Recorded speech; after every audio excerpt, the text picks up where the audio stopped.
l'atmosphère peut éliminer les déchets de la nature, pas ceux de l'industrie. Elle ne peut rien contre les fumées, les produits chimiques, les détergents, les insecticides, les ordures.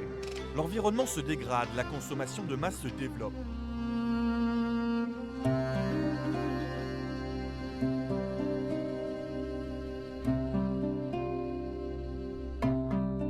En plus des 112 pays de l'ONU, 250 ONG sont également présentes.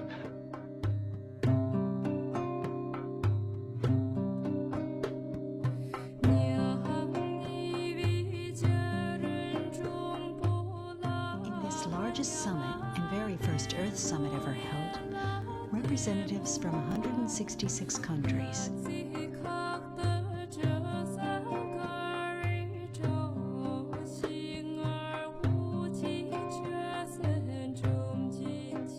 Et c'est à ce moment que prend forme la conférence des parties sur les changements climatiques, les COP. Le concept du développement durable, lui, devient un nouveau credo.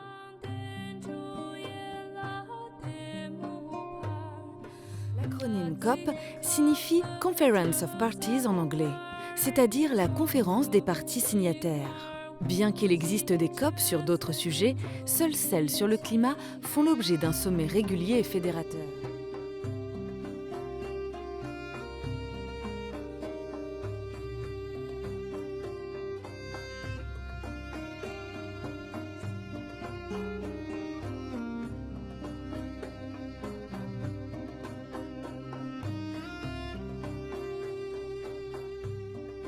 L'effet de serre, c'est la capacité de certains gaz à piéger la chaleur du Soleil. Plus ces gaz sont présents dans l'air, plus le climat devient chaud.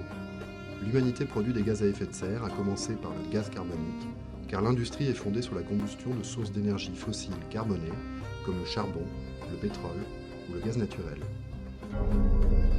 Depuis l'époque de Cro-Magnon, il y a 10 000 ans, il n'y a jamais eu autant de gaz carbonique dans l'air.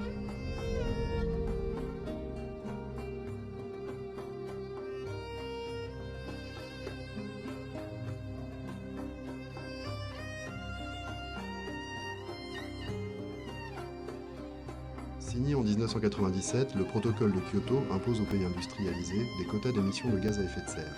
Son but, d'ici à 2012, ramener ces émissions 5% en dessous de ce qu'elles étaient en 90.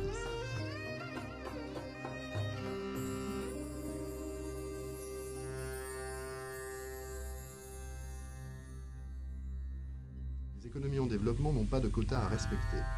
Les États-Unis, qui sont les premiers émetteurs de gaz carbonique, refusent toujours de ratifier le protocole.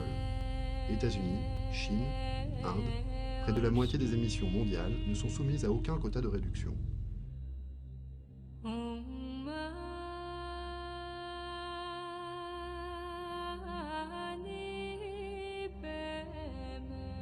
Le Carbon Club, de son côté, qui comprend les États-Unis, le Canada, le Japon, l'Australie, la Nouvelle-Zélande, la Russie, la Norvège et les pays de l'OPEP, s'opposent à l'instauration des quotas, car ils ne veulent pas freiner leur économie.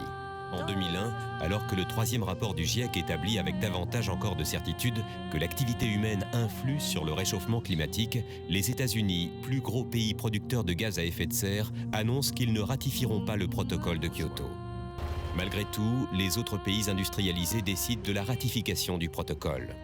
Celui-ci est alors signé par 186 pays. Il semble que son application soit en bonne voie lorsque la Russie ajourne alors la ratification, bloquant sa mise en vigueur.